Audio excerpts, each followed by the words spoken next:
before we get right into the lecture, so sino dito yung mga nakarelate doon sa videos that were presented earlier?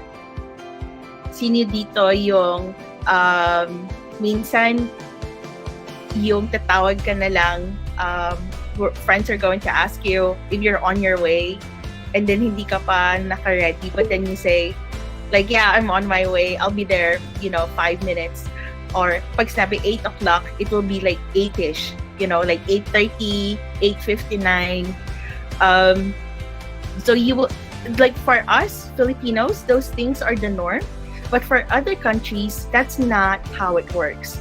So we'll try to have a little bit of an understanding of, they are very Filipino to us. They're our norm.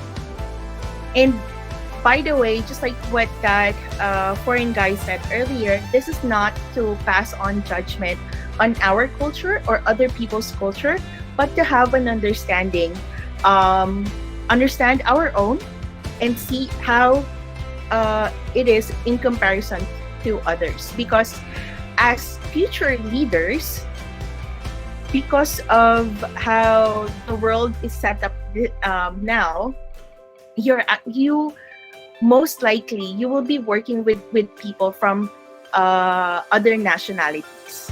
So sino na dito ang nakarinig na ng term na glocal? Glocal is an pinagsama siya na word na glocal and local. So which means na even if you are staying within your home in the Philippines, but you can also be a global citizen by connecting to people from different parts of the world. So yung world kasi na you're navigating, it's not just within your vicinity, but because the networks and the outlets and the mediums are there, you have the capacity, kind of like what we're doing now. We have our mentors from different parts of the world. And although they are Filipino descent, some of their behaviors and philosophies, because they have traveled so much, I'm sure their international travels have greatly influenced their mindset and their decision making. Grew up mostly in the States, so siguro there's more flexibility for people in the position, no matter what their age is. So parang kunyari ako, I'm a younger airman than my supervisor. So minsan,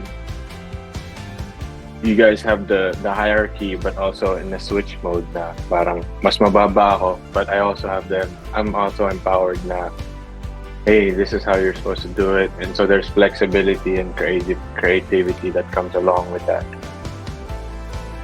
Because yung message mo, you feel will be heard more if there's a low if there's a shorter distance between you and authority, like may equal footing. Tama ba, Prince? So that's why you're more empowered. Yeah. Yes. So sabi ni Kuya Justin, ang biggest disadvantage ng high power distance is that it's difficult to innovate and to take calculated risks because you cannot move. You will always wait for feedback from your superiors. So may example ng conversation. Yes, may example ng conversation na that's why when you go to when you go to government agencies and may reklamo kayo, kahit na yung managers na sasabihin mo, hindi pa rin naayos yung papers ko. 30 days na to, 60 days na to, ang lagi nilang sasabihin, I'm so sorry, we'll bring it up to the management, we'll get back to you. Right?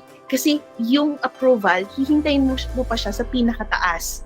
Kasi wala kang masyadong decision-making power to say, I'll fix it for you. Whereas, perhaps, in a more equal footing society, yung manager has more power to say, I will fix it, I will take care of it, I'll make a decision right now, and we'll sort this out. Okay?